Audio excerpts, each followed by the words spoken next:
இன்று அன்னையர் தினம். எல்லா தாய்மார்களுக்கும் எல்லார் சார்பிலும் முதல்ல நன்றியை தெரிவிச்சுக்கிறேன். மாதா பிதா குரு தெய்வம். எல்லா இடத்துலையும் தாயை முன்னுரிமைப்படுத்துவத காரணம் என்ன அப்படின்னு பார்த்தீங்கன்னா, இந்த வீடியோவை ஒரு 3 நிமிஷம் போட்டிருப்பேன். எத்தனை பேரால் இந்த வீடியோவை பொறுமையாக 3 நிமிஷம் பார்க்க முடியும்? கண்டிப்பாக பொறுமை இருக்காது.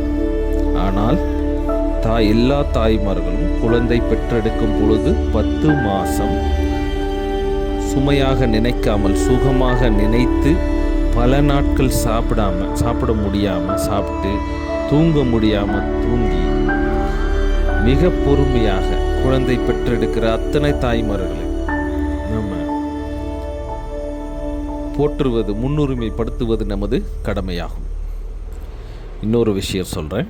எல்லார் வீட்லேயும் நடந்திருக்கும்.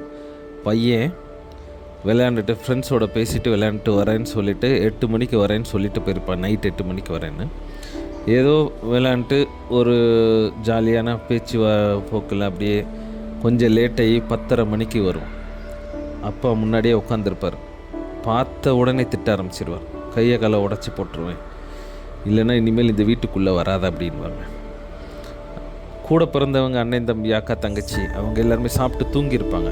ஆனால் தாய் ஒருவர் மட்டும்தான் அந்த பையனை பார்த்த உடனே வேறு எதுவும் கேட்காம சாப்பிட்டியாப்பா அப்படின்னு கேட்கக்கூடிய ஒரே ஜீவன் இந்த தாய் மட்டுமே.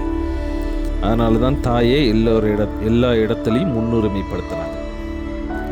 தாயிற் சிறந்த கோவிலும் இல்லை. அது ஏன் சொல்கிறாங்க அப்படின்னா, கோயில் இருக்கும் கருவறை சுண்ணாம்பு கல்லால் செய்தது, ஆனால் தாயில் இருக்கும் கருவறை இரத்தமும் சதையும் கலந்தது.